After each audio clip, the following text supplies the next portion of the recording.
Ambedkarism, Marxism, liberalism, Dravidianism, feminism, Gandhiism. What role are these great big isms of the 20th century playing in the 21st century? What relevance do they have today? Have a tree.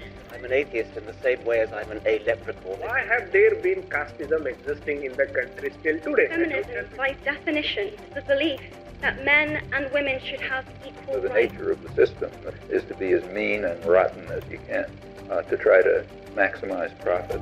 I'm Sudipto Mondal, and welcome to this episode of What's Your Ism?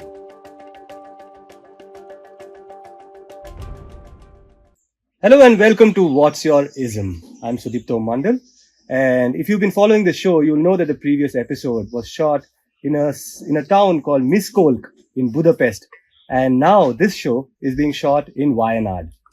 You might wonder that how we are able to afford this, halfway across the world, one show in Budapest and one in Wayanad. Well, the hack around it is to cross-subsidize. I was invited to Europe for a conference. So I extended it by a bit, got this train ticket, landed up in Miskolc, booked a room, did the interview. Now for Wayanad, I came for the Calicut Literature Festival, where again, you should check out these interviews. I've interviewed the A.S. Dulat, the former Raw Chief, and Hussain Zaidi, the author. Now I was there, so obviously I took a bus and came to Wayanad, booked a room over here, and I'm doing this interview. The reason I'm going into this detail is obviously to tell you what it takes to put these shows together. We are not one of your high-funda Mumbai studios, which are flush with money and doing entertainment shows. We are a news outlet. We believe in serious journalism. And for some reason, serious journalism is something that we find very difficult to afford. And we afford it only because of your support. So please subscribe. And if you've already subscribed, please gift a subscription to one of your friends, because I think the News Minute is at the cutting edge of the conversation in South India. Now, for today's guest, I have Anand Neelakantan, Hi. the author of 15 books. 16. 16! I have the 16th one over here. I'll tell you about it. Anand, it's such a pleasure to do this with you. I have been meaning to, if not interview, at least meet you once, because I picked up your books when the pandemic was upon us. And it was a surreal time. To read your books in that surreal time, it just transported me. It boggled my mind. The first thing that struck me about your work was its popularity. And why is it surprising that it's popular? Because it's so in your face and anti-caste. It is so anti-establishment. It challenges some of these frameworks that are popular in our imagination. And why did something like this get popular is something I was always intrigued by. I think actually when we look at last 1,300 years history of India, it has always been a lot of saints, a lot of people who reinterpreted, who wrote about or Puranas, they were all anti-caste warriors. Even many Ramayanas which got translated, it was a rebellion. Because Ramayana initially was supposed to be only rendered in Sanskrit, and the very act of translating Ramayana or Mahabharata to the language of the people had created a lot of huge backlash against them. And most of these rishis or the saints, the poets, they fought against this. So this is a moment, It's like the for English example, Bible. much more than that. For example, when the Malayalam Ramayana was written, the legend is that he translated it first. First, he was denied the education, Edutachan. So he was not from the prominent caste. So he was. You're talking about Valmiki here. I'm talking about the Malayalam Edutachan. Okay. The Tunjata Ramarajan Edutachan, who had first written the Ramayana in Malayalam. Actually, before that, one Kanasya Panikir's Ramayana is there, but the more popular one. So the legend goes like this. He was denied the education. So from Kerala, he had traveled to Tamil Nadu, where the Brahmins there were ready to teach a Shudra the Sanskrit and other languages, and he learned it. And then when he came back and he started translating, the local nobles had conspired against him. It was a time when the Portuguese had landed, so very, a period of great strife and all. The king, on the orders of the noble Brahmins here, Brahmin nobles here had put this rebellious guy into punishment. So he was made to draw the oil like a draught bull. He was put in an oil mill. So instead of the draught bull, he had to carry the yaw can turn round and round over the mill to put oil as a punishment for translating Ramayana to the language of the common people. Wow. And for 12 years he did that, and while doing that he used to narrate or sing the poetry, and a parrot, Kili or Tatta or the parrot, that used to hear it, his pet parrot, it used to by heart and it used to go out from the prison and sing it, and his disciples and his daughter used to write it down, and they secretly spread this across that time's Kerala, 15th, 16th century Kerala, to spread it so that the education, so he is considered as the father of Malayalam language, the education spread through Ramayana itself. So this was used as a tool of, by both sides. To fight caste also, Ramayana was used a lot, and Mahabharata was used a lot by various saints of that era. So right from starting from Basava's rebellion, the great rebellion of Basava in Karnataka, he was so far ahead of time, including his Anubhava Mandapas, where all castes came together, eating together. This happened almost 1200 years ago, 1000 years ago. Same thing you can find through Kabir, Ramdas, a lot of saints from various geography, various castes had written, used Puranas for the same purpose. Maybe perhaps I am continuing the same tradition. And they all of them were very popular, much more popular than the Sanskrit versions perhaps. Right, and perhaps I should stand corrected here in that case, because when I said popular, in my imagination was all that stuff that we picked up in the 90s, where all of this, these serials started coming on television, and a certain version, and of course, I think to a certain extent, politics rode on the back of that narrative and things like that. But we'll get to that. It's not a new phenomenon. So that's what I said. Ramayana or Mahabharata or the Puranas were not just the tools of spirituality. It was also a political tool which was used by all sides. So the casteism was imposed using the same text, and the casteism was fought using the same text. So we have a huge tradition which we always miss, both sides miss, that most of the saints we celebrate, whether it is Tyagaraja or whether it is Srinarayana Guru or whether it is Sant Ravidas or Kabir or Tulasidas, there could be controversial things which we may not agree now after 500 years, 600 years. But generally all of them were rebels of that era, and all of them used this to create a narrative against the popular narrative and succeeded. Right. Now, I have read 4 of your books, which is starting with Asura, and you will be surprised, or probably not surprised to know that I found it in the hostel room of a student in the Hyderabad University in 2016, when there was this entire anti-caste uprising that happened over there.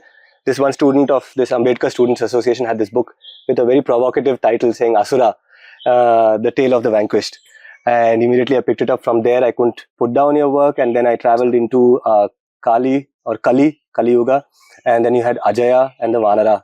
So this is my reading of whatever I've read of your work, and it makes me wonder where your inspiration, not inspiration in terms of, obviously these stories are all out there, but how did you get initiated in this direction? Because when you talk about your upbringing, in Kerala, there is a family, there are these temples, there are these stories circulating everywhere. But to my mind, that is not necessarily a place where such radical anti-caste discourse is propagated. I mean, I could be wrong here, but where did you, and you say that all you say is that you're a very questioning, argumentative young person as a child. So perhaps that led you to this. How did you start getting? Actually, it is again, if you see, when we talk about the anti-caste movement, I'm not talking about what happened in the last 100 years or 50 years. You take the case of Basava. Basava comes from the same kind of background. Yeah, sure. You take many of the saints, whether it is Ramanuja or even Shankara, Adi Shankara has been interpreted either way. But they also come from the religious background. He also was a rebellion, if you really see. And the stories which associated with him, whenever he forgot what he was teaching, whether it is true or not is a separate thing, no. But how the story's narrative takes place is what is more important. When he forgets, he propagated this called Advaita, where there is no Veda Bhava, there is no difference between anything or anyone. Forget about humans, there is no difference between anything in the universe. You are a part of the universe. No, Advaita comes there. But while he was walking, he still had this feeling that he is from a big Brahmin family. It's a narrative. And his disciples started chasing away whoever is coming in front of him. Then one Chandala comes, the so-called low caste of that era. The Chandala comes and these disciples say, the great Guru is coming, move away. Then the Chandala asks him, who should move, the body of Chandala or the Brahman of Chandala? He teaches, your Guru teaches that he and I and you and these birds and the trees are the part of the same thing. Then why is he talking about caste here? Why is he showing this caste? When the disciples go and tell Adi Shankara, who is being carried in a palanquin, he gets shocked because he gets reminded of whatever he has been teaching and the hypocrisy of what he was following. He jumps out of the palanquin, runs and falls on the feet of this Chandala saying, and thanks him for reminding it. This is a story which is played in many temples. People come and watch it and look at it as a ritual and go away. But if you go to, it's again a temple of, a non-Brahminical temple, but one of the most famous temples in Kerala, the Parasnikadavu Muttappan temple. There, this is played every day to remind the people what it is. So, even for Shankara, this has been reminded again and again. So, in India, what has happened, the conservatism, the caste oppression, it was never taken lying down. And the people who fought against it cut across caste and gender, actually. It was never as a movement of everybody, like it was never a black and white thing. It cut across all the caste and movement. So many people who effectively fought. How effective? That we can debate because caste still exists and caste is still a big problem. So the effectiveness, like the effectiveness of religion, so many prophets and rishis and avatars came, but the problems are yet to be solved. Sure. So efficiency wise, all of them are inefficient, one way of looking at it. That apart, the rebellion was always there and is a part of Indian tradition, which we forget. So it is nothing imported from anywhere. So it is not like something what a Marxian thought gave or something. It is imbibed in this country right from the pre-Vedic times or Vedic times or whichever times you call, because in Veda itself you find the glimpses of this huge rebellion. So the Nasadiya Sukta, what they talk about, one of the oldest suktas, which is a questioning of God itself. It says it's the perfect agnos mantra. It's neither atheistic nor theistic. It says who created the world? The planets came first, the universe came first, planets came first, or we came first. Who created it? Did the gods create it, or did the gods themselves were created? Do they know it, or do they even know about it? Who knows what has happened? This is from the primeval, at the dawn of humanity. This starts. So this rebellion, like the Charvaga's voice, which again comes repeated again and again in Ramayana. Jabali, who is one of the gurus of Ram. He is one of the ministers and gurus of Ram. He is a minister of Dasharath, and he is a guru of Ram. He is an atheist. So he is a Brahmin and an atheist. And he talks against caste. He talks against he talks for materialism. He tells Ram that just because your father has given a word, his father has gone senile. Your duty is to the people. The people don't want you to go. But why are you going? So he becomes a reason of the voice of reason. While in Valmiki Ramayana, Ram becomes angry to him and says that people like you should be banished and all those things are there. But later, ultimately, the Ramayana ends up with Ram following the dictates of the people. After that, what he did, again, it is a debate. But the rebellion goes right from that strain is there in every part. It is up to us to pick up what is required for us, and if there is some problem, to fight it using the same tools. It is up to us to pick it up. I'll pick it up from there. Now, if it is up to us to pick it up, the question obviously begs, which is, what's your ism? You know, the show is called What's Your Ism? So my thing is, where's your politics? And the reason I think, yeah, please. Yeah, no, sorry. Yeah, no. So what I'll do is I'll try and read out an excerpt Yeah. And then we'll get into this question of ism, because like you said, all this material is out there, like it's grains of sand that you really need to pick, and you can build a narrative. And people have done that in the last 150, 200 years quite effectively. The Phule, school of thought, the Ambedkarite school of thought, and post-independence you have Kancha Elaya, you have Ramdayal Munda, all these people who talk about the Mahabharata of the Bhils. So there is all of this narrative, but then it took a certain kind of person to pick out the right kind of narrative. And I suppose when I read this excerpt from Asura, it will make more sense to people who are watching. So here, the scene is that Ravana is on this campaign to reclaim what was lost, Asura land. And he is very successful in the campaign, and finally he reaches Ayodhya. And this is an excerpt where he describes Ayodhya, and this is of course your writing. It says, by the time we reached the petty kingdom of Ayodhya, on the banks of the river Sarayu, the monsoon ended. The river swirled back with rage.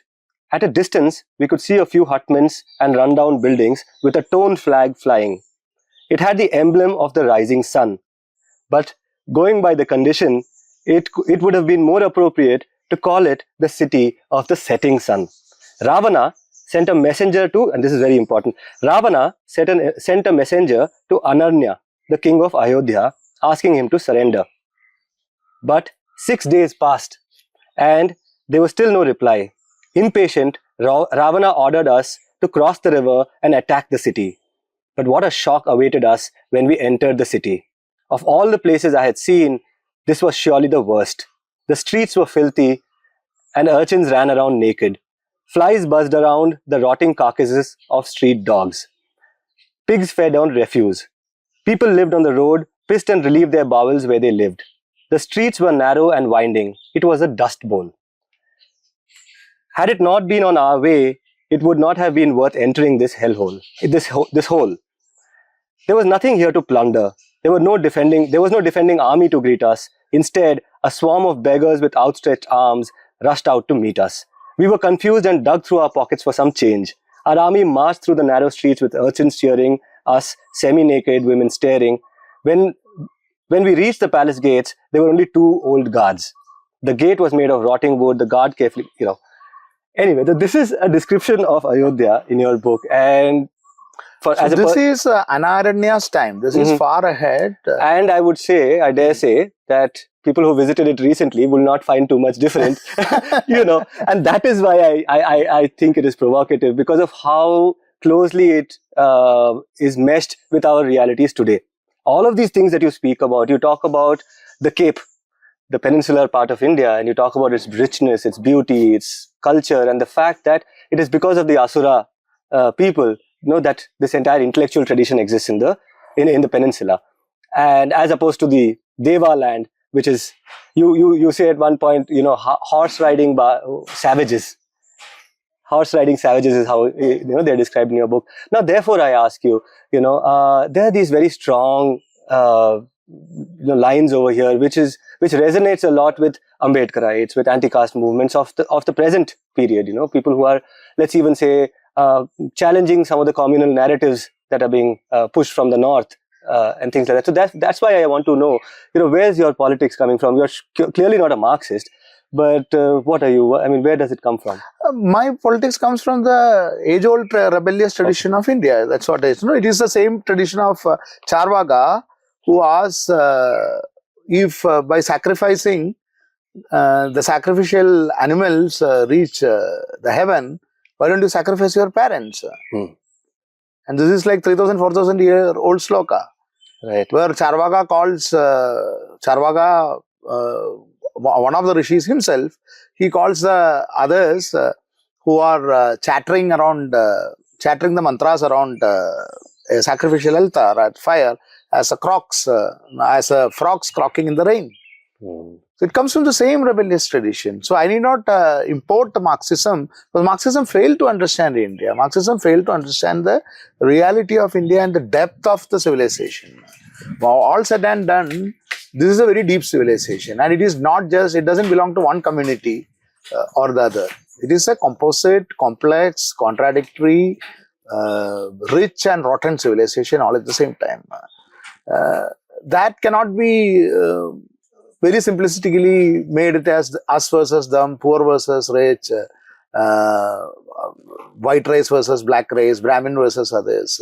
That kind of simplicity won't work for a complex society like India, and that is why Marxism miserably failed in India. It failed to recognize the great rebellious tradition starting right from pre-Vedic times, which always existed. And the more you read into it, the more you find that you are one small cog in this thousands and thousands of rebels, both male and female from all caste and creed that dotted across India. Right. So this is these lines which you quoted. It is a point of view literature. So I am seeing it through the point of view of a conqueror, a big, successful, highly successful emperor from a seafaring community, which will be naturally rich with trade. And when he goes to an inland, what he finds it. And of course, all my books, I purposefully reflect the contemporary reality. So in Ajaya, the burning down of the Nagas land, that is the Khandiva Prastha. You call it a genocide. It is a genocide when seen from the people of that side, right? If somebody comes and burns down your forest, kills everything, flies, crawls and swims, what do you call? What word else is there? So Mahabharata doesn't shy away from it, is what is important, because the same Takshaka comes back to take his revenge. It's a never-ending war, no? It's a never-ending... Why this... what happens now? We have stopped these stories for propaganda's sake, whichever side is telling the propaganda, for wherever it is convenient. So they stop it at the place of Mahabharata where Pandavas have won and says that Dharma has won. But the Mahabharata continues showing the consequences of their victory. And whoever they have troubled, all of them come back. So it's a story of karma rather than good versus evil. And saying that we won, hence we are good, or we are good, that's why we won. No, you didn't win. It was just a pause.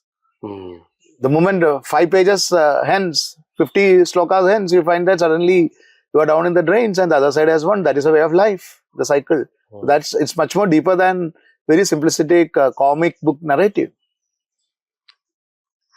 Interesting, very interesting. I am going to get into frames, if you'll allow me. Okay, when I say frames, I'm talking about these characters. You know, you have an Ambedkar, you have a Phule, Kanchayalaya, A.K. Ramanuja. I'll start with A.K. Ramanuja, okay, who says that the author is, I mean, he's written this book, which is 300 Ramayanas. And he says, the author is not a passive transmitter of a fixed story, but an active participant in the creation of meaning. And I suppose what he's trying to say over here is that the author's location becomes all the more important. Now, my thing is, so in the case of Ambedkar, in the case of Phule, in the case of Kanchayalaya, you see where the rage is coming from. What is your motive power? Where does your anti-caste, that ferment inside you, where does it come from? Is it from your location? See, actually, I don't have a discrimination, lived-in experience of discrimination. Okay. So, there could be a kind of, what you call, unintentional dishonesty when I talk about anti-caste thing. I had a lot of financial discrimination. I come from a very poor family, but yet I come from the so-called privileged upper caste background. At the same time, because of that, my exposure to the scriptures and other things, I have a distinct advantage over. Of course, it is not a replacement for a lived-in experience. So, what Ambedkar faced or Kanchayalaya faced, I can see only intellectually. So, that's my honest opinion. It is not a opinion of I was discriminated against and there is a rage. My rage, therefore, could be an intellectual kind of rage, because I find that both way I was angry. One way is that this country lost its huge potential.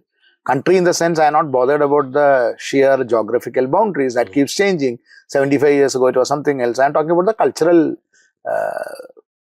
landscape. It lost out in a huge way, at least in the last 1,000 years. When this 1,500 years, when this solidified, the caste system solidified, because you find, even though in Mahabharata or Ramayana you find elements of caste system, they were all the caste system of convenience. Sometimes they say this rule, sometimes the same people come and become prime ministers and chief ministers. It was not rigid if you really see. So Vidura is discriminated at the same time. He's the prime minister of Vidura is considered Shudra, the son of so he's not eligible for the kingdom, but he's the most respected man in the kingdom, which might not happen, say, 1,000 years before. But also very discriminated. If you go by the treatment he receives at the hands of different Brahmins in your plot, in your book. Yeah, my book Vidura, also and in Mahabharata, but he's also highly respected in the, he remains the prime minister, right? He remains the prime minister, and both Kauravas and Pandavas. So it is, what do you call, the caste system has not rigidified, it's just starting. It's a caste system of convenience, if you really see. Whereas as you move further, we find that most of these people get totally excluded from the political power.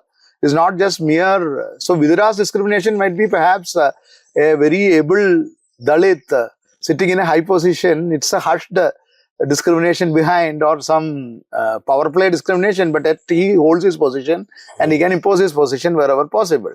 Or many ministers among ministers and other people up to, say, at the end of Gupta period or at the middle of Gupta period.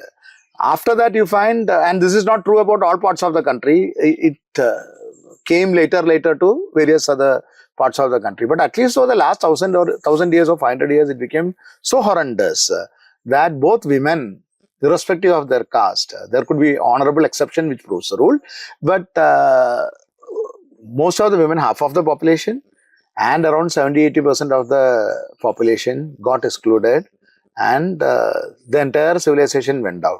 That is the one biggest reason, because what was the advantage India had?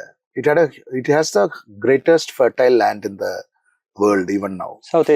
South Asia, especially India, the Gangetic Plain and the coastal area is blessed with, and whatever the Western view of civilization, the weightage of civilization was always in the India and China, because the majority of the population wealth was located here because of the fertile land. This we lost out. We started out, because of this advantage, we started out with a huge advantage over many other civilizations. In mathematics, in medicine, in astrology, astronomy, in arts and art forms. Then it stagnated because this exclusion started. The rebellion also started with that, but they were never successful. Different people tried different ways, but they were never successful. So we lost out on the huge potential, and here we are, even now, 70-80% of our population still are at a disadvantage because of this horrendous caste system. So the rage comes in that intellectual level. And I found that most of the Puranas were used as a tool in this medieval era to strengthen the caste system. And the rebels who fought it also used the same thing, but they were not effective enough. But they were able to mold and change a lot of societies, like how Basava did, how Srinarayana Guru did. He didn't go, when Narayana Guru was alive, already the Marxian thoughts had come, but he never went with that. He went with the same, using the same conventional method, using the same things. He rebelled, and he uplifted an entire community. Almost 30% of the Kerala's population got uplifted because of his activity. So that played a huge effective part. So they were playing the fire with fire. Most of these cutting across the caste and religion, who are the rebels. So my thing comes from I believe it comes from the same tradition. So it might not have the intensity of the lived-in experience of, say, and I'm not comparing with them, they're all great souls, Ambedkar or any of these, Mahatma Phule or any of these great souls who created such a great difference. They are all social reformers, I'm merely an author. But for me, the advantage is perhaps I am more exposed as an insider how these tools were used, and to inverse it the same way. Okay. Now, I consider you a bit of a historian, although you claim yourself that none of what you're talking about, what you've written, this whole universe of literature and discourse is metaphor, not history. and you've said this as a disclaimer in many of your interviews, I've noticed, saying that you deal with these metaphors to perhaps even share a message. I mean, you have a book where you talk about the Asura way, saying it's almost like a self-help book where you talk about how you can actually reclaim some of these supposed vices and things like that. No, but my question here is, as a historian, and I'm assuming here that you will say yes when I say you're a historian as well. I'm not a qualified historian. You're not a qualified historian. Mythologist or anything. Neither was a Phule or an Ambedkar, but they dug deep into history, and both of them came up with some two very interesting theories, which are a matter of debate even today. And I'll put it in a nutshell. So Phule talks about the Aryan invasion theory, and Ambedkar completely rejects that theory, saying that we are not racially different, we are not different civilizations, we are the same people who have figured out this artificial code, this social code by which we divide people and things like that. So my first question to you is, how do you see this Aryan invasion theory and Ambedkar's theory that... I'm not a historian. I have a curious theory about this. This is from my observation. Yeah. Okay. This could be idiotic. No, please go for it. So with the disclaimer, I am saying this. I go by the theory that Kerala is at the extreme south of India. So whatever happened here recently, there is a possibility that this could have happened, say 500 years, 1000 years ago in Maharashtra, another 500,000 years ago in Gujarat, and another 1000 years ago in Rajasthan, Punjab and all. So I try to interpolate how the Kerala society changed.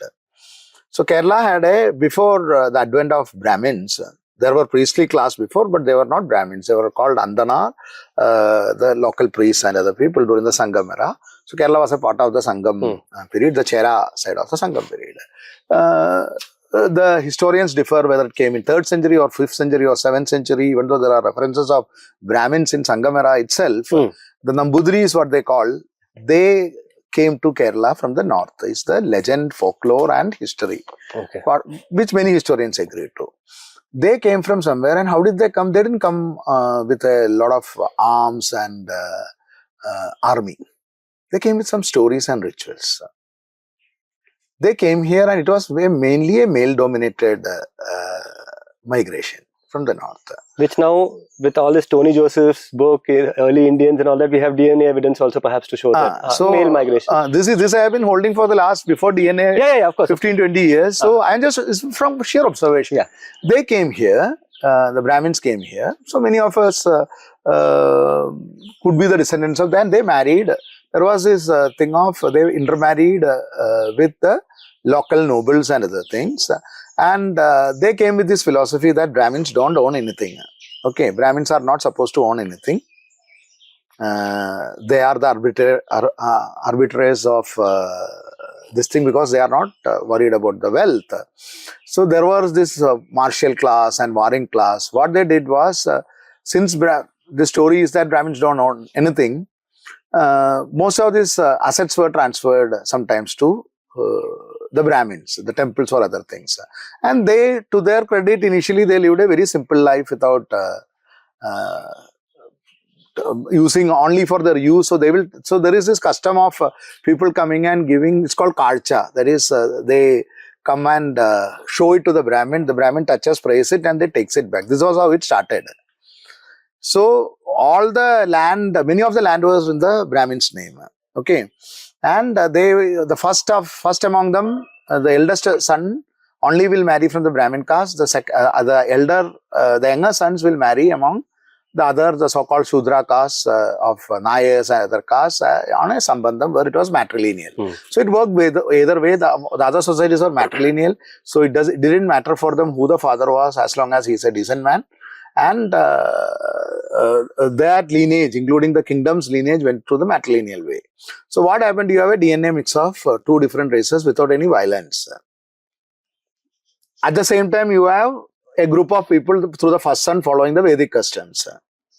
Now, imagine Indus Valley civilization was the same thing. And just presupposing it. Yeah. Indus Valley, you can find relevance of this in Puranas, where Ravan's father is a Brahmin. Mother is so Ravan is both Rakshas or Asura, both are two different races. But Asura as a generic term I had used. Ravan from mother's side is an Asura, so matrilineally, Asuras for them it's all matrilineal matters.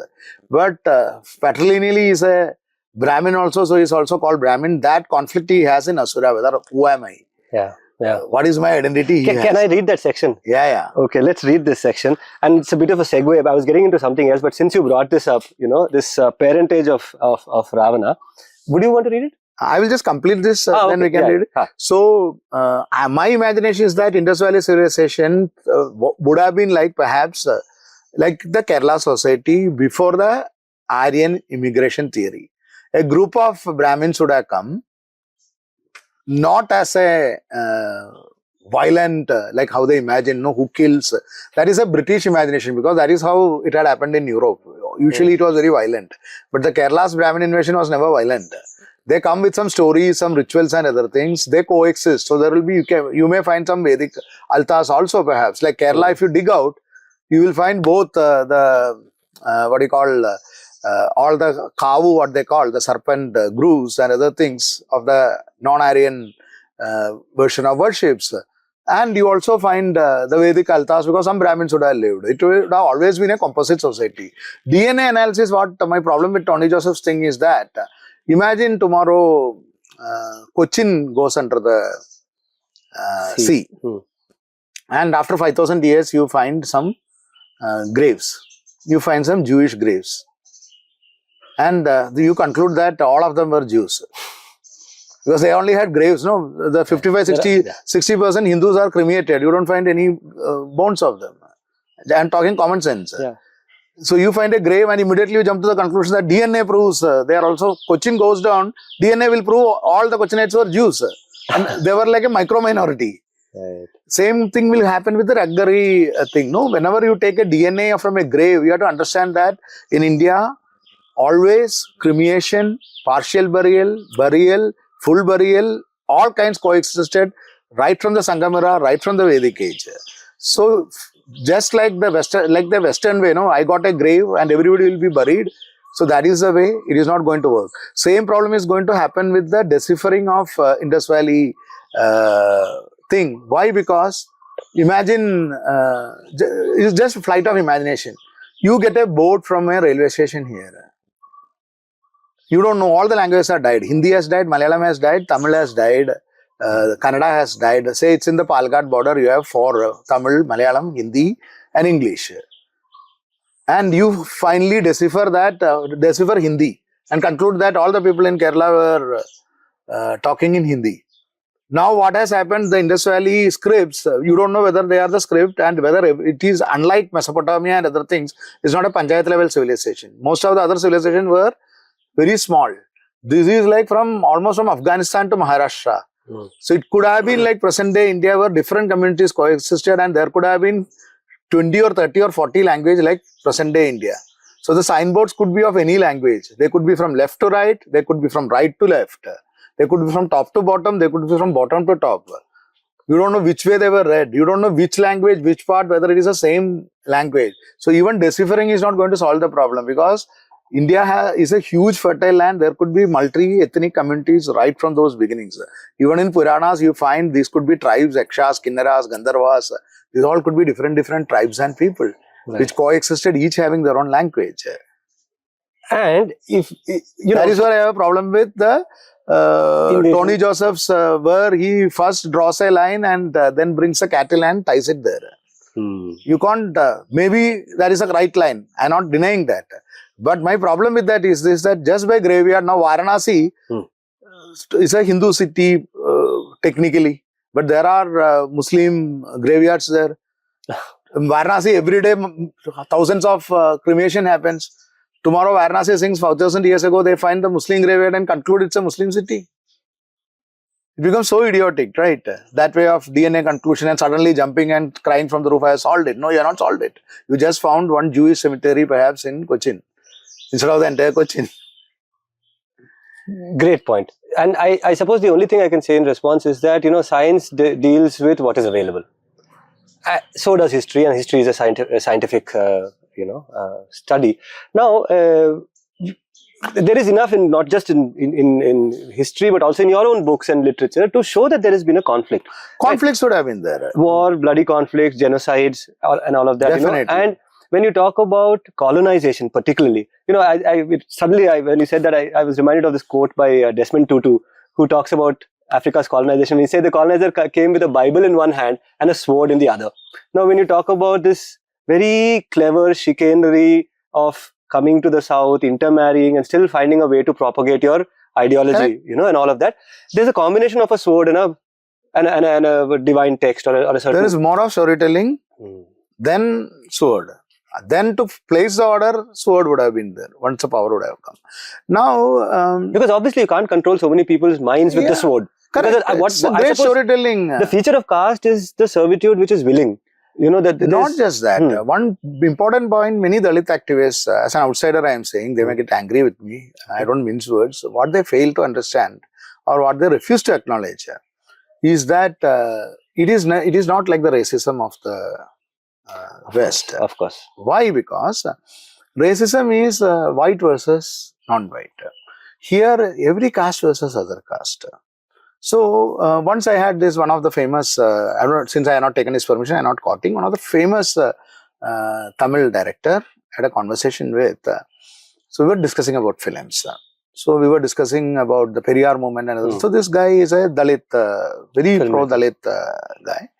And he opened my eyes in one of this. He got angry. He said, those are all bullshit films and bullshit propaganda. Why? Because those were actually only a rebellion of the middle caste against the Brahmins. And it has got nothing to do with it. So he is telling none of these people have faced a kind of the people who were fighting the anti-caste movement had never faced the caste discrimination which I faced, which of course I never faced. So he is telling we never had a problem with the Brahmin because we never saw even a Brahmin. So how will you have a problem with the Brahmin? That's such an important point. He is telling my oppressor was my immediate Dalit caste, whose oppressor is his immediate Dalit caste, whose oppressor is his immediate backward caste, whose oppressor. So there is a big hierarchical thing. So he is telling in his village, if at all some Brahmin comes, all these people who are taken as anti-Brahmin films, they are just showing their experience as Dalit experience. 99% of the time, when the Brahmin comes, only after we learned that this is a system of Brahminical thing. Otherwise, we never had a problem with Brahmin because he is not coming after us with a gun or a sword because he has hardly any interaction or economic thing with us. We rarely, in my life, I will see him once or twice. At that time, he is respectful to us, which is all his rituals. We are respectful to him. After that, we forget him. We don't even think about him. To hate someone also, you have to think about him, right? So, all these things what they are taking, my immediate oppressor. So, all my he's saying all his films are about the conflict which actually he faced. So, it is mostly by the person in Adivasi society in Wayanad. Still, the untouchability exists among the Adivasis. Not some Brahmin is coming and saying you are untouchable. The Todas, for example, of Nilgiris. So the caste here, why many of the anti-caste movement failed is because they tried to put the Marxian dichotomy of poor versus, they equated all these things. Second thing is economics and caste has only an indirect relationship because many of the castes are, so when you talk about haves and have-nots, it doesn't reflect the reality exactly. Majority of the poor are Dalit. But there was and always very powerful and economically powerful, but caste-wise discriminated Dalit castes. So in Kerala, for example, there were the tribes who earned acres of land, scheduled tribes. Malaryans and all those. This character in your book, in fact, Kanti Virarjuna. Kanti Virarjuna. So I have mirrored all these things in that. He's an Adi Dravida character and he's a king of a of that place. So economics, when you say no, they are oppressing us. What is oppression? To tell that also it becomes difficulty when you just theorize it. So that is why many of the movements didn't find resonance with many people, and again the storytelling can assert itself because the other has nothing. Storytelling makes sense. These theories don't make sense as a lived in reality. Because when you give me a lived in reality to a Adivasi saying that Brahmin is your enemy, he doesn't know whether it's he might not have even seen him. I'm not talking about what is happening in a university and all. I'm talking from the ground level where I have seen it. Of course, as a what you call theoretical thing, this could be true because the storytelling originated from there, and the Brahminical tradition had started the oppression. But for the lived in reality, it doesn't come. I know this will receive a lot of flack. It won't actually, because let me now in that case, correct some of these misconceptions about, say, the Dalit movement or the anti-caste movement. I suppose with the coming of Ambedkar, so much of scholarship, was available already. Where Ambedkar got Where Ambedkar, of course, there's a lot of research that he has done, and he's gone into the Vedas, he's gone into the scriptures. All I'm saying is that this particular thing, which you said that, they think of it as race. It's a slightly superficial understanding, but what I've gathered from a lot of Ambedkarite movements is that they don't see it as a parallel or anything like that. They see the same thing which Ambedkar did, which is that this is one society which is divided not by blood, but by ideology. By ideology. But by ideology. The other thing that you said, and again, this is the Periyarist movement went wrong. There. Exactly. To give it a racist, perhaps. A racist connotation, saying that this is a battle of races. So what happened? The middle, the already prominent castes, like Periyarist movement, if you really think, the already prominent castes in that area who already owned acres of land, who are much more financially powerful, though perhaps not politically and society-wise powerful as Brahmins, they asserted themselves, but the oppression towards the people under them continued, and mostly they were the physical, not intellectual perhaps, but the physical perpetuators. This is what this gentleman told me. The people of these movements were actually the people who are oppressing us. Yeah. So, in the context of Kerala, okay, and this is something I was just discussing with some friends, so you have these land-owning intermediary communities. Wealthy, politically powerful, numerous, and you have these two minorities, which is a Brahmin on one end, and the untouchable, so-called untouchable at the other end, both of who are called in to perform spiritual labor, which is that you will call the Brahmin to your Krishna temple, you will call the Dalit to your Teyyam. Okay, and in that you find this one large middle, and in your books actually that's the other thing, so there is this anti-caste thing, but I love your books, but if you'll allow me to say this, I was a little disappointed that a lot of when you talk about the story of the vanquished, the story of the oppressed, and these are the frames in which your work has been interpreted, I find that a lot of these stories are focused on the intermediary communities, which is, in the case of the Ramayana, you have mostly these intermediate group. Asura, I have Bhadra from the Bhadra is there. Okay, in Ajaya and Kali, you have Jara is there, you have Ekalavya is there, all of that. But you get what I'm saying, right? The principal characters are these intermediary communities. And that leads me to this thing, which is again something I found which is so common between you and what Ambedkar says, So my takeaway from your book on the Mahabharata, the two-part books, which is Ajaya and Kali, was that there is no Kshatriya. Who is a Kshatriya? Because if the Kuru clan, as you say, and not just as you say, which is written across the thing, which is that they are the descendants of Vyasa. Vyasa himself is not of pure caste. He is the result of a union between a fisherwoman and a Brahmin sage. So obviously that line is, so quote unquote, corrupted according to the Brahminical imagination. So therefore, no progeny can be possibly a Kshatriya. Further still, you have the alleged progeny of Pandu or Kunti's children. None of them were begotten of Pandu. Humans, And we know these divine birth things are literally somebody came at, when nobody was looking and, quickly planted a seed and ran away. Okay. So the entire Pandavas, the five Pandavas, Five Pandavas, Pancha Pandavas. None of them are of quote unquote pure birth. The Kauravas, so anyway, we have all of this thing. So who is Kshatriya then? Because Ambedkar says that there is nothing, there is nothing called Shudra, in the sense that the Shudra is either a Kshatriya in waiting or a defeated Kshatriya. Definitely. So, M.N. Srinivas, the entire theory of the caste, see, there was what British era biggest issue, was that it stopped the movement of caste, actually. Mobility, you mean? Mobility of the caste. Why do you say that? Until then, see, even the caste system rigidified more during British era than it had done before that for 500 years. So one example, if you see what they did, they tried to imitate the what was available, the feudal nobility in Europe. So as I said, many of the Brahmins until that time, this was namesake. The land was namesake. Land is only Brahmaswam, what they say, he is not taking anything out of it. He doesn't know how to do the cultivation, right? He was not a tax collector. He was just a priest. His only job was to touch it. He was given because he is like an arbitrator. Nobody will dispute, nobody will touch the Brahmin's land. But other communities were farming in that. All communities were farming in that. So Kerala history and all, you say, when they came, they looked at the land records and made it like these are the landlords. Suddenly, you find that a lot of Brahmin landlords come who are not there until then. Suddenly, these people, all the land they got, and they were made as a tax collector. So, majority of the zamindars you find as Brahmins. How did Brahmin become a zamindar? He was never a fighter. He was never. So, from there onwards, now he has to extract money from all these people. So, from somebody who is just a priest touching it, maybe he is having all caste rituals and all, but he was living in his cocoon. Suddenly, he becomes like a feudal oppressor to collect the tax and give it to them.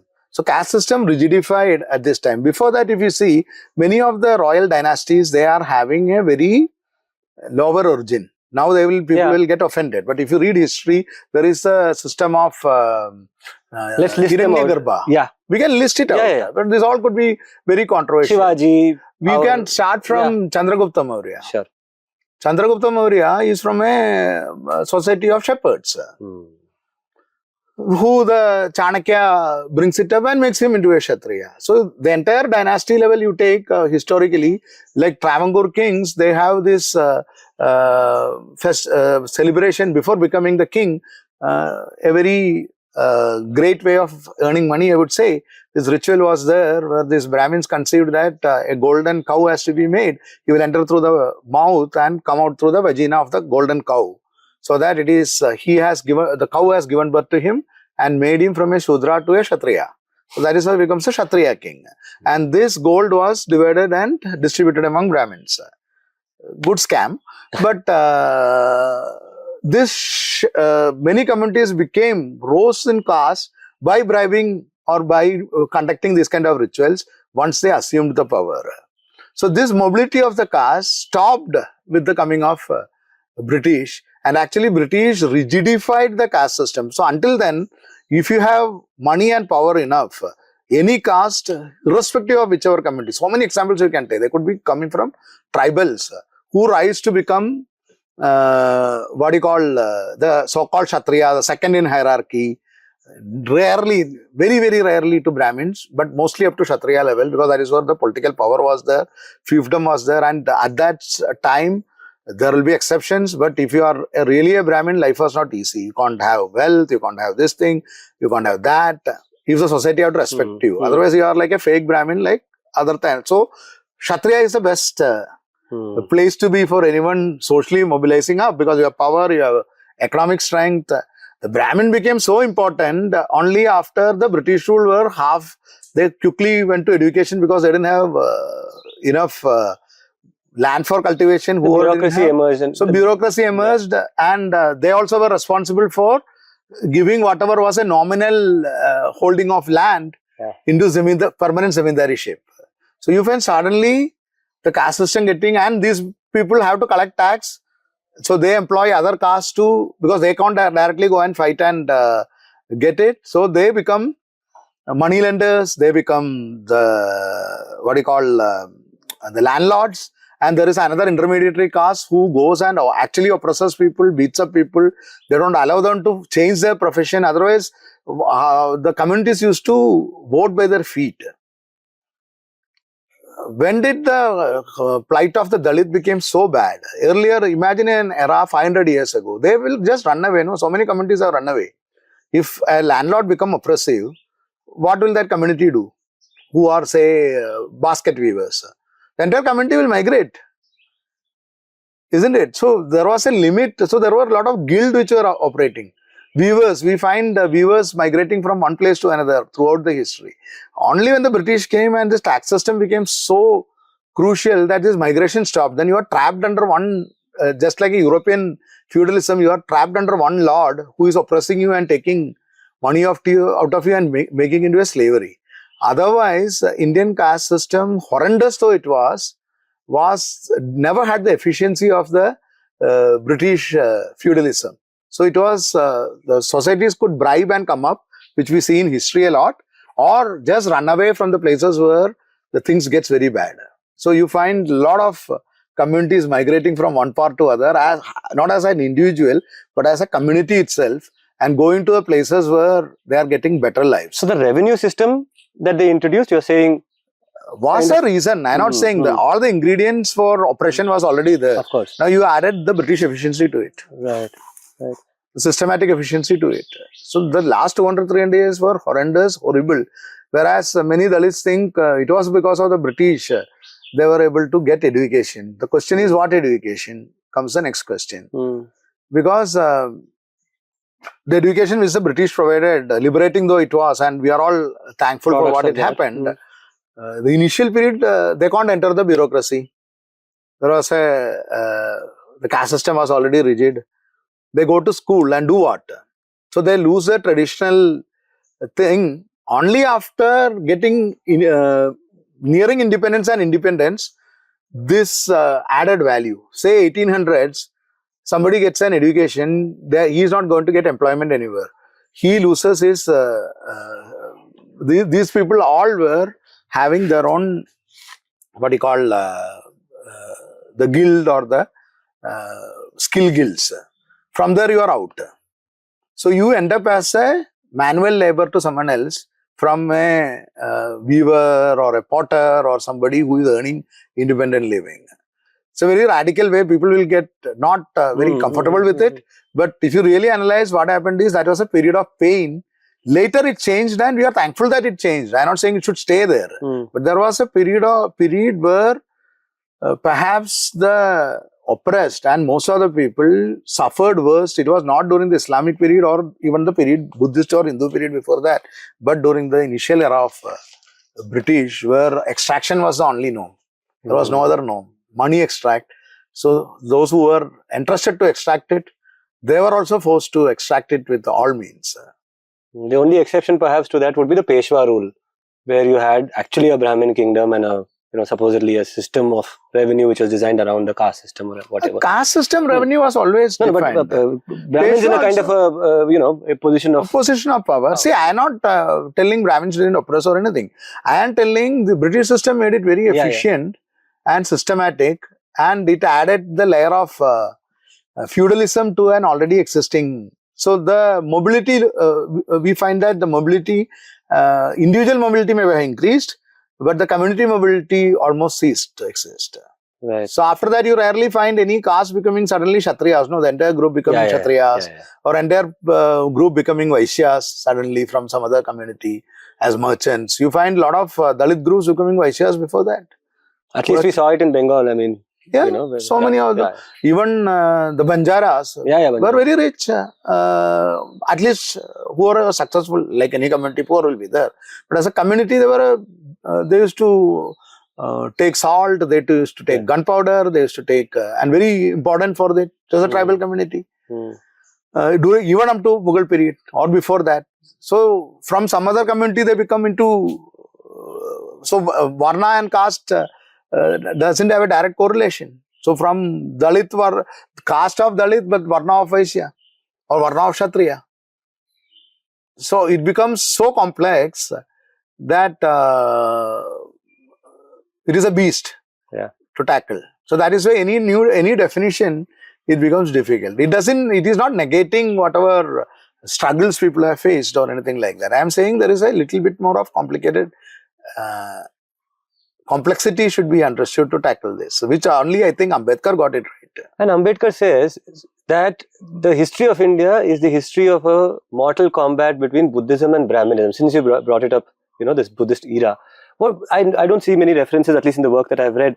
Where do you think, some of these ideas that you throw up in your book? See, where does Buddhism come into this history? Buddhism, Ambedkar wanted something to fight against Brahminism. So Ambedkar propped up Buddhism, to be very frank. Buddhism has its own issues. Buddhism is a merchant's religion. Tell me It more. propagated more among merchants. It's a merchant's religion.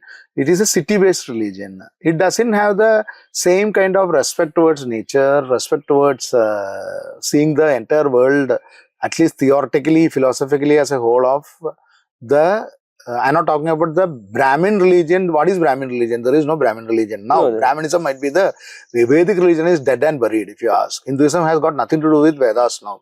Practicing Hindu. How many Hindus know Vedas? They may parrot, I know, Rig Veda, this Veda, parrot a few slokas. How many people live ritualistically, even Brahmins? The Vedic religion is long dead and buried. What we have is the animalistic, the pagan, what you call, for a lack of a better word in English. Tantra. Tantra is just one of them. A collection of tribal religions which has actually overrun the Brahminism. Hinduism is actually a tribal religion. Its origins are tribal. Its worship is tribal. Its values are tribal. Brahminism is just a icing above it and not a so sweet icing. The entire core is the folkishness. So this is what I am dealing with many Ramayanas, many lessons. It's the new book. The entire thing is folkish. This. This book. Okay. Folkish. Please. Can we discuss this book? Yeah. Many Ramayanas, many lessons. So what is the message you're sending in this? So see, Ramayana, many people tend to make it as a monotext, like just a bhakti text. But Ramayana is so vast and varied. So what A.K. Ramanujan had done was to collect a lot of written, or Camilla Burke or Paula Richmond are great scholars. In a scholarly way they had done it. What I have done, I am a storyteller. So in a storyteller's way, whichever Ramayanas I encountered, I am just telling the Ramayana story and trying to decipher it in the way how a common Indian, a non-Brahminical Indian had understood it. Not through the eyes of Vedas, Advaitas and all, but how as a lived reality it would have. So what the folk tellers are learned about it, what the Dalit folk tellers which I had encountered, how they saw this text. Then you find a different Ramayana and different value system, and which is what defines what India is. It's a falsity to call Hinduism a Brahmin-based religion, and it's a duty of all Indians or who call themselves Hindus or whatever you call, or humans, to de-Brahminify the Hinduism. And if you did that, a Kanchayalaya would say that is not Hinduism, and that's why he says, I am not a Hindu. Who? Kanchayalaya. When he says I am not a call Hindu, it doesn't matter. he says my local gods. One of the first, one stupid debate which comes, whether Sri Narayana Guru is a Hindu or not, because he said he is not. But he's all talking about Advaita. The fundamentals people are missing. The moment you decide that I am going to be a sannyasi, ritualistically itself, even if you go by the Brahminical rituals or other rituals, anyone can become a sannyasi. Only to become a temple priest, you had to be of particular caste. Some caste takes Brahmins as priests, some temples take some other caste as priests. That is a profession. Priest is a profession. It's not a priest is just like a weaver. Priest is just like a farmer or a soldier. It's just another profession. Spirituality is open for everyone. Sannyasi could come from anywhere. So Sant Ravidas can also be a sannyasi, was a charmer. Adi Shankara, who was a Brahmin, can be a sannyasi. There can be no difference between them. Right? First thing what you do is, you do the pinda, Atma pinda. You do your own ritual. From that moment, if you are somebody who is ritualistically wearing a sacred thread, you break it. That's the first ritual. It's not the Periyarist goes and forcefully cuts it. They are just cutting some professions. This thing is just a worker, spiritual coolie you can call, who is doing some job for some fee. A sannyasi has to break this thing if he is wearing it. If he is not wearing it, it's all right. He has no gender. He has no caste. He has no religion.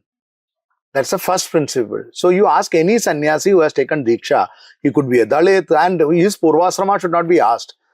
The society doesn't have the right, as per the rule. People will ask, idiots will ask, but as per the rule, and he has no obligation, he or she has no obligation to tell who is his father, what is his caste, what is his religion, where is he from, what is his language. Nothing matters. What is his nationality? Doesn't matter. So that is why many interviews you ask, Vivekananda said, I am not a Hindu. Definitely, if he is a sannyasi, he has to say he is not a Hindu. Otherwise, the other sannyasis won't accept him. If it is Narayana Guru, he also has to say that, I am not a Hindu. I am not a Christian, I am not a Buddhist, I am not an atheist. So, this is the spiritual tradition of India. It has got nothing to do with Brahminism. Brahminism is just a profession. Don't over-glorify it. He is just like a coconut climber. No more respect is required beyond that. If he knows his job, he knows his mantra, just like somebody who can climb coconut tree well, he is somebody who knows the mantras well. If you want it, you call him. There is nothing in Hinduism which requires a Brahmin. There is not a single ritual. It's only up to you. There are different ways of, now many of the communities here, many of my friends, Dalit friends, I tell them, why are you bringing Brahmins to your temple? Yeah. You always said you had thousands of years of tradition of worshipping same god perhaps, or different name you are calling, or Brahmins have appropriated god. How does it matter? This Kali, Kuli, whatever you call. Kuli also they call. I'm not taking it as a disrespectful word. Kali is there, Shasta is there. That temple, in Kali temple, they are cutting the rooster, they are giving what you call toddy as prasad. This is your tradition, follow it. No, why do you bring a Nambudiri priest here and turn it into a Brahminical temple and then cry that Brahmins are oppressing us? Who did the Brahmin come and ask you? You are going and inviting him and bringing him, right? You are Brahmanizing yourself. It is not that they are entering you forcefully. And this I take it as an example that more than forceful appropriation, it is you yourself who went and brought them. Because you think the storytelling narration has succeeded so well that you think your God will be pleased only if this is done. And what is the counter for this story? The counter for the story itself you find in Puranas, right? Kannappa story. Kannappa story, you know, no? No. So these are that's what I said, no, storytelling tradition fights back with all this age-old story, Okay. where Kannappa was a tribal. So he wants to worship Shiva. So a Brahmin is coming and worshipping Shiva with flowers and payasam and all those things, all sattvic, the so-called sattvic food, and worshipping Shiva. Kannappa comes and he doesn't have any of these things, so he's a hunter, so he gives meat and toddy and other things as offering. Next time when the Brahmin comes, he's shocked to see this. So he pushes it away. And then he sees, different versions are there, I am saying one of the versions, he sees blood coming from the Shivalinga's eyes. Both eyes. It sounds like Kanaka story. Huh? Kanaka and Krishna. Kanaka and Krishna. Yeah. So many variations you can find that with different gods. So Kannappa, what he does is, the Brahmin runs away because he doesn't know what to do. Blood is coming from the gods. So Kannappa comes and he finds that this eye is bleeding. So he, in his innocence, he takes out his own eye and puts it there, first eye. And then the other eye is bleeding. So he can't see it, no? So he keeps his leg on the other eye and takes the other eye and puts it there. This is like putting, in Brahminical tradition, it's like a first flash, then he's putting the leg on it. Yeah. So this becomes an issue. But then the different versions are there again. But then the god appears, Shiva appears and says, this is the greatest dedication and bhakti. And have I told you that only this is the ritualistic food?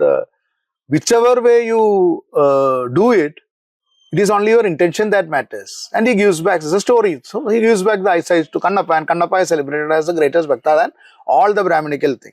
This is a kind of rebellious story. This kind of stories come again and again and again, emphasizing the plurality and the fundamentals of Hinduism. So in Buddhism, when it comes, Buddha is equally, at least not Buddha. Buddha is silent on women's this thing which Ambedkar conveniently forgets. Whereas you find more of this rebellious from the what you call the folk tradition of Hinduism, you find more place for women than in the conventional church-based Buddhism. There are so many, traditionally there are so many temples where women are the priests for thousands of years. And not just that, the entire Shaktaya tradition celebrates women. So, Shaktaya is a very folkish religion.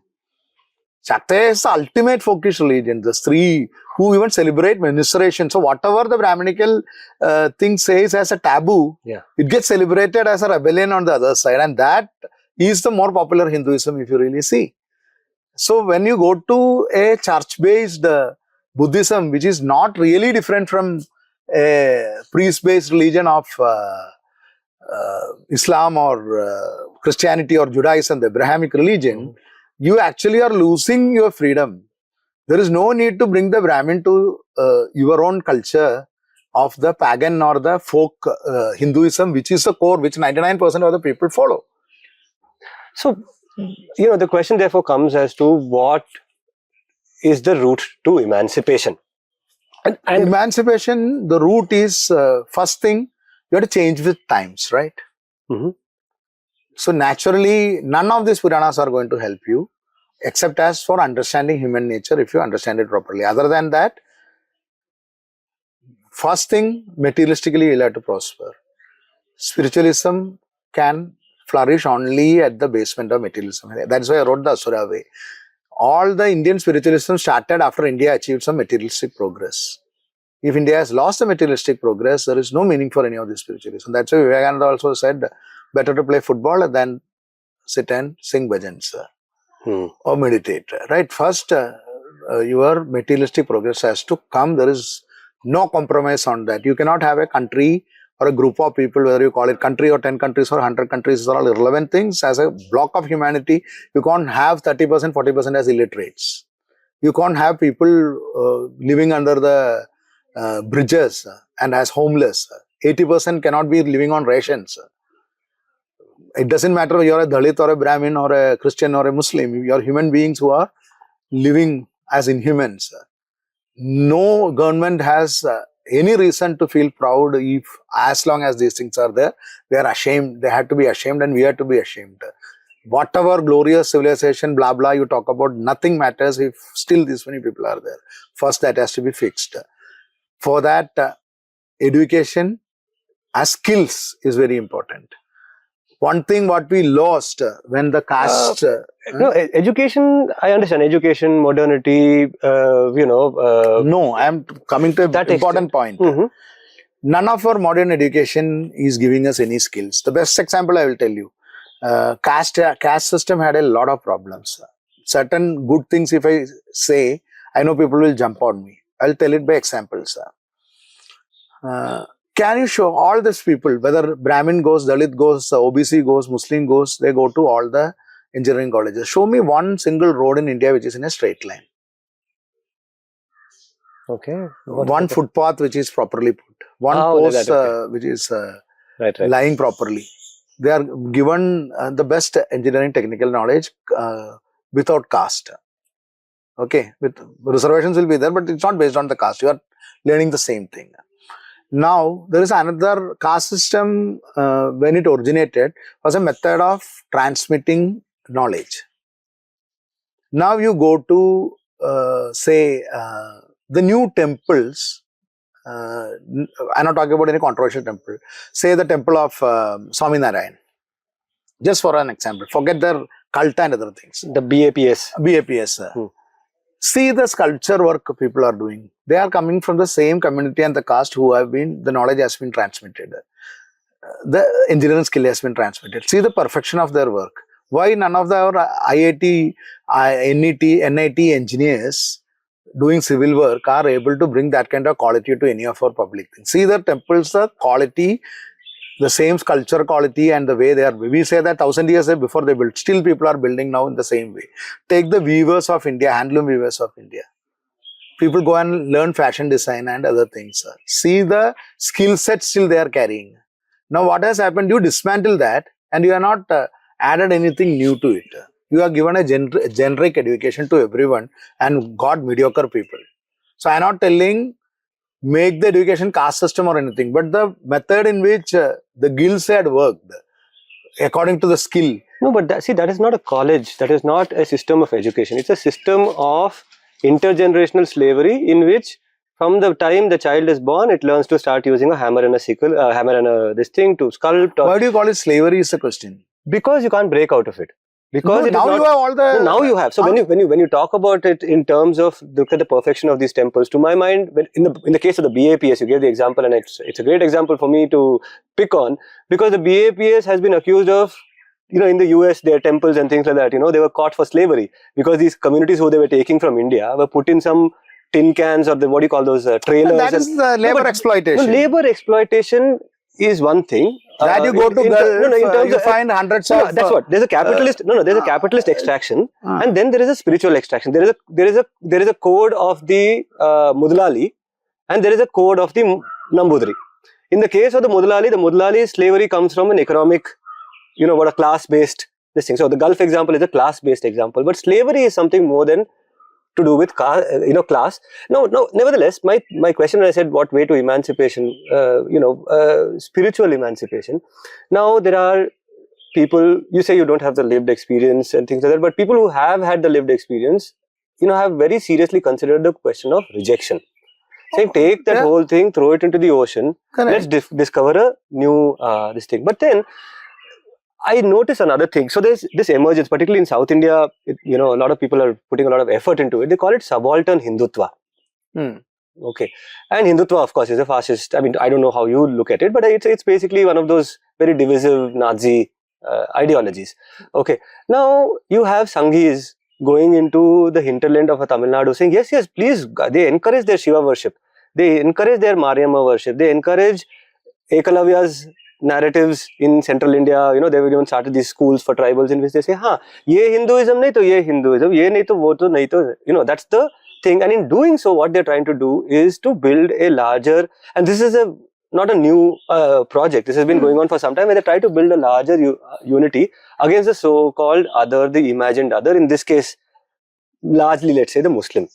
Okay, so now my question to you is, whether you look at the Hindutvaization or the saffronization of Theyyam, of Muttappan, of Mariamma, of, there are these, in Andhra, Telugu states, you have these different practices which are very subaltern, so to speak. And now supposedly there's something called subaltern Hindutva.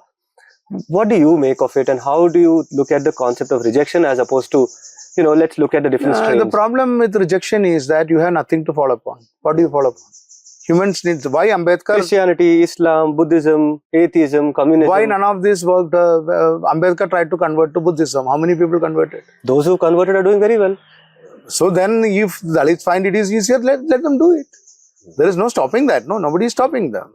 So divisiveness, if you ask me, everyone plays this. It is about how, are you cutting like this or are you cutting like this? Whether you are cutting as caste-based division or you are cutting as religious-based division. I don't think one superior or inferior to other, both are vicious. I don't think the parties which play caste-based politics are anyway superior, or language-based politics are anyways having moral superiority over somebody playing a religious-based politics. So that moral superiority tone of whether it is Hindutva or the Dalit activities or the regional parties are just mere political But words. In politics, you have revolution and you have counter-revolutions. Do you think both are, can you really... I don't. Is there equivalence between the two? I don't subscribe to these are very alien words to Indians. What is revolution and counter? These are just Marxian terms of looking at it. And Marxism is one of the failed religions, if you call me. Hardly 100 years old, created so much bloodshed and damage and vanished. Compared to Christianity or Islam or Hinduism or Hindutva or whatever you call, at least they had some redeeming factors and they survived, at least that we can call, for thousands of years. This is one thing which came as a flash and has almost vanished from the face of the earth. But in that meanwhile, in that period, perhaps it did more damage than all the other 4 or 5 religions put together on a percentage basis.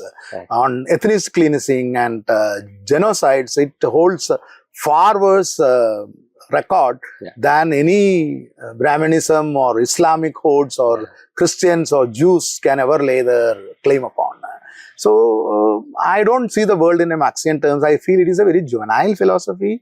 We have a far richer tradition of rebellion, and you can't. And another thing is the question you asked: why don't you reject all these things? This is like saying... Because Marx is not the only option. Buddha is too, and so definitely, anyway. Buddha always was an option. Jaina always was an option. And I think Buddhism, like Brahmanism, failed before the folk religion which we call the Hinduism now. which is very potent. So what Brahmanism cleverly did was it integrated into the folk religion, which it found as a winning side. Which even Buddhism did to a great extent by imbibing this tantric. Imbibing all those things, but Buddhism became very priest-centric. Whereas Hinduism is not that priest-centric, which many people miss. Hinduism is not a priest-centric religion, for which ritual you need a priest. If you are a Christian, without a priest you can't marry, or you are not a practicing Christian, you can't marry, you can't bury, you can't die. Same with Islam, same with Buddhism. But in Hinduism, you can tell the priest to go and take a ride and still follow all your things. Whatever you want, you can choose. That freedom, which with any ism you cannot beat. Once human faces freedom, no, I know there is a slavery of, you termed it as a slavery. It is more of an economic exploitation, because in this era, nobody forces these people to be there. They went there and they were exploited just like anybody going to Gulf getting exploited. It's not that some king took them on gunpoint and took them. It was a sheer economic exploitation of a vulnerable people, which is really bad, but which is what Qatar did or anybody does. America did, the entire capitalist system works on. So what actually survived in India is this folkish Hinduism. Whether the Brahmins are finding, Brahminical Hinduism is finding it more successful, that is why they are not talking about let us do Vedic rituals, let us do an Ashwamedha, nobody talks that, no? Let us do a... They are coming to bring Murugan into forefront, bring Kali into forefront. Whose victory is this? Ganesha. But whose victory is this? It is actually the people's gods, which people have created. Definitely gods have been created by people. Gods are mortal. Human civilization is more immortal than gods. That's the theory which I hold, because so many gods have died and vanished. Human civilization still continues, right? All the Egyptian gods are dead and buried. Most of the Vedic gods are dead and buried, or cremated, whichever way you want. But the humans who created them, those civilizations still survive. So the humans are more immortal than the so-called immortal gods. So if somebody is coming to take it, that means you are having something great. Why do you want to throw it? Because just because somebody is coming to take it. It's like somebody is going to grab you, then I will throw it into the well and do whatever I try to go to someone else who has nothing better to offer to you. What is the advantage which is being offered to go to and become from an disorganized priesthood to an organized priesthood? Is that what you want? That is why many of the Dalits conversion didn't happen. All respect to those who did it, because India has freedom. Buddha is another rebellious rishi. So like Charvaga, Buddha is another school. Just like Basava is another school. So many went as Basava followers, right? Basava is a bigger rebellion than Buddha, if you ask me. Total rebellion, if you call, for so many years ago. So perhaps one of the biggest rebellions. Choices are still available. And what is the biggest choice, if you ask me? What the folkish Hindu tradition gives, for lack of better word I am calling it folkish Hindu tradition. What the tradition gives is to form your own method, right? Reject the RSS Sanghi sponsored Hindutva movement. But rejection of it doesn't mean acceptance of something which is more equally bad but more organized. What is the freedom you are getting moving into a highly fascist theological Islam or a highly organized Christianity which has a track record of genocides wherever they went? What is the advantage you are getting? Throwing away your own 5,000-year-old tradition of the folkish people's religion, which already defeated Buddhism and the Brahminical Hinduism, and which is at a successful stage. And that is why it is successful that they are trying to appropriate it. Why throw it out for something which has got no meaning? Instead, form your own Hinduism, right? Own the thing which you created. Why do you want to throw it out? Murugan is the god you created. Ganesha is the god you created. Ayyappa is the god. When you say God, of course, these are stories and these are narratives. Whatever it is, you created it. No. Why are you throwing it out? It is your god. You want to throw away your god because someone else is coming to get it. The other way of looking at it. Now let me tell Ramayana the other way around. I have written Asura. It's about the narrative power. No? Ramayana is a Dalit story. Can I tell? Now here is this. I am inversing the story of Asura which I wrote. So all again based on the Tarkic debate tradition of India. debate tradition. So here is this oppressive Brahmin called Ravan, who is a Vedic scholar, who is oppressing all Dalits and all the oppressed castes like Vanaras or everyone else. The fair-skinned Brahmin Ravan, which as per Ramayana also is true. He is fair-skinned and he is a Brahmin's son. Yeah. Here is an exiled dark-skinned prince of a small kingdom. Very dark-skinned prince. Later he got glorified, but a very small kingdom, because Ayodhya, Ravana had conquered all 14 worlds. So Ayodhya is a small kingdom for him as per the narrative itself. This dark-skinned prince who has nothing, no army, nothing, not even his footwear. His brother has taken his footwear. Without a footwear, just one bow and an arrow, the crudest of equipments, against a man who is having private fighter jet and private islands in modern Pushpak Viman and all that. Pushpak Viman and huge army, who is a Vedic scholar, who is well versed in Veda, who is supported by the great god Shiva, who can play Veena, blah blah blah, everything. An oppressive god who kidnaps women and all. Now this poor tribal man is coming, his wife is kidnapped. So he gets the Vanaras, the tribal people, Vanamaras, the people of forest, who is also oppressed by an ally of Ravana. Bali makes truce with Ravana, right? Ravana. So he kills Bali, and then using all these poor Adivasis, he goes and attacks, like a Somalia attacking America. He goes and attacks this capitalistic, Brahminical, hegemonical kingdom of Lanka, defeats Ravan, and does the social justice. And he doesn't even take the Lanka. He says, it doesn't belong to me, it is for the people of the Lanka, and I come back. This is the same Ramayana told as a Dalit narrative, with Ram as a Dalit. All I want to say in response, therefore, is this thing I believe in, that the world changes, I suppose, one story at a time, one narrative at a time. And when we talk about change, progress, and this is not something. Yeah. No, I get it. How nicely you just flipped that whole thing and turned that. I get. So I am flipping my own book, Asura. Yeah. As I'm flipping it and using Ramayana to make it into a Dalit narrative, right? Then it works as a Dalit narrative. So how do you tell the story again? Back, use the same story, back into it. So this was not done just by me. There is a community of Ramnami. In Chhattisgarh. Yeah. They flipped the story like this. They removed everything which is offensive against the Dalits in the Tulsidas Ramayana and added their own lines, and they flipped the story. And will it end oppression? No, it will not end oppression, but it gives you the narrative power. And narratives have the ability to change material realities.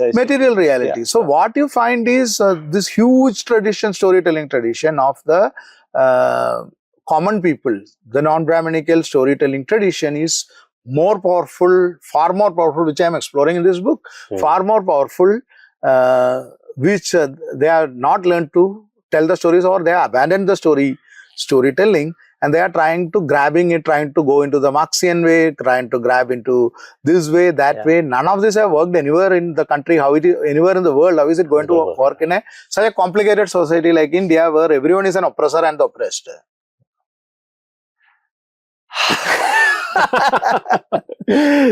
Thank you, Anand. Thank you. I just want to reiterate that part where I said that, this power of a story and the power of stories and narratives to change the world. And, it could be a wrong summarization of what you're saying. Correct me if I'm wrong, but essentially what you're saying is don't let go of the narrative. Be part of the narrative. Don't, rejection, acceptance, amelioration, appropriation, all of that is one thing, but then don't lose track of the narrative strain. Don't lose track of the story. If you'll allow me, I'd like to conclude here. I do want to come back to these conversations maybe a year from now, because some of these rabbit holes you sent me into are going to send me back rushing to the library. I'm going to, I'm going to have to come back and take you on some of the points that you raised, if you'll allow me that opportunity. In 1 year, I also would have evolved, because I also keep reading, keep observing, and my opinions also change. And I have this traditional bad habit of keeping on thinking from all sides, which is what right from my childhood, if you follow the tradition, certain good things of the tradition, not the bad things. Good things of the Indian, you may say the Brahminical tradition is this could be a what you call madness also, to think, make you think from all sides and don't be rigid on it. This I'm telling in very traditional household, not the people who just fake as traditional and think this is traditional. If you are following the tradition to the T, the first thing they teach is that everything you learn could be false. Everything could be false. It is not. It is only the intellectually inferior, what you call spoon-fed places. They said that this is the word of God and you should not question it. The first thing in the traditional Indian system, when they teach you, believe me or not, is that everything you said, who knows? Everything you say is false, could be false. Explore it from all angles and arrive at your own truth.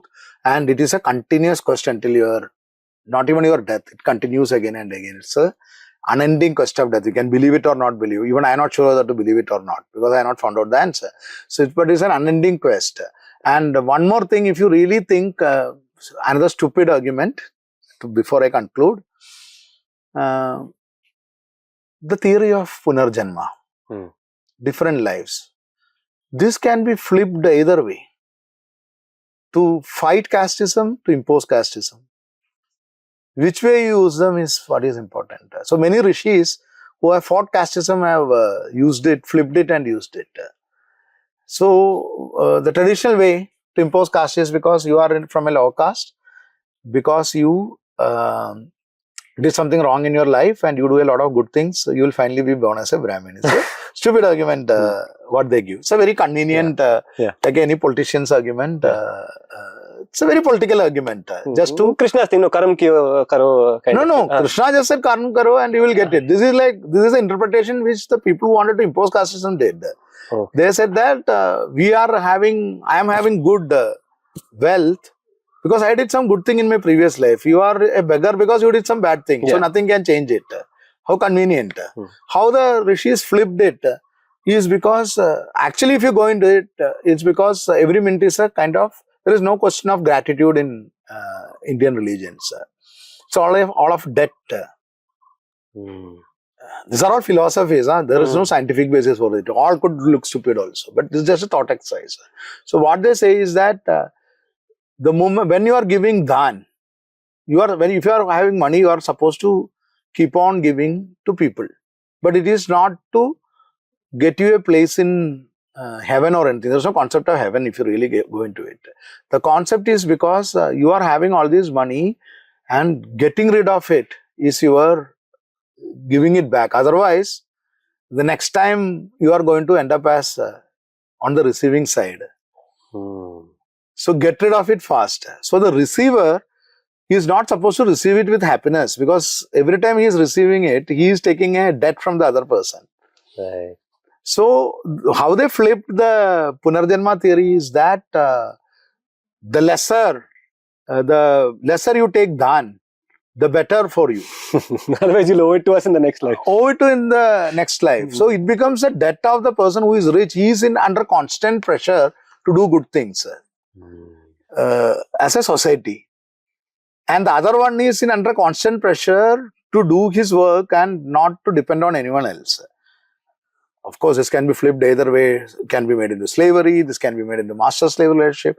People who want to manipulate will manipulate anything. Only thing is that we should understand the power of narrative, and if you lose the power of narrative, try to throw it away. The person who is holding the power of narrative will rule you, which is true in every era. So if you don't you throw it away, what will happen is you leave it there. That is why the plight of Dalit Christians are actually worse than the actual Dalits. As per the latest survey, the Dalit Christians or the Dalit Muslims are worse off than the Hindu Dalits in all parameters. Why? A few of exceptions would have done good, but as a community as a whole in all survey, is because you have lost the freedom. You have gone into an organized priesthood. At the same time, you are still suffering all the disadvantages. This is what happened to people who rejected it. If you want to reject everything, which is a better way. Don't go, and that is where I differ with Ambedkar. He could have gone into a godless, religionless society. Perhaps, which would have been, but he thought that people are not, he was like that, but he thought people would not have been matured enough to do that. He underestimated the power of the people. It could have been a society which will form its own culture, its own religion. So, Guru Nanak's rebellion is that. Isn't it? He formed his own, but the problem with all these things is that by centuries, the same thing will happen. Priesthood will come. So Buddhism also saying, Buddha's rebellion is also, he rejected all the Vedas. He didn't accept all of them. He rejected everything of it and found his own movement. At least for the first 300, 400 years it worked. Then it became like any other religion. And led to that. The reason for its decline is also that priestly. That will come naturally. No, that becomes a human nature. So it is better to stay where it is disorganized, where there is no need of the priest, is my argument. It doesn't matter. Ultimately, all religions will die. There is nothing eternal about Hinduism, Christianity, Islam. So many religions are come and gone. It doesn't matter. Hold to the humanity, which religion lives and which religion goes. And it doesn't matter to the nature whether humans are there or not. So how does it matter in the world? Bigger things. But whenever you are living, it is better to have freedom than to go and put it under whether Hindutva or under Sanghis or under Christian priests or under Muslim priests or under party Maos or party leaders. Keep your independence alive. Wow. Okay, thank you, Anand. We'll leave it here. Yeah. And if you can sign this book for definitely. me. And when I come to you next year, I would have definitely read this one. I don't know what it is.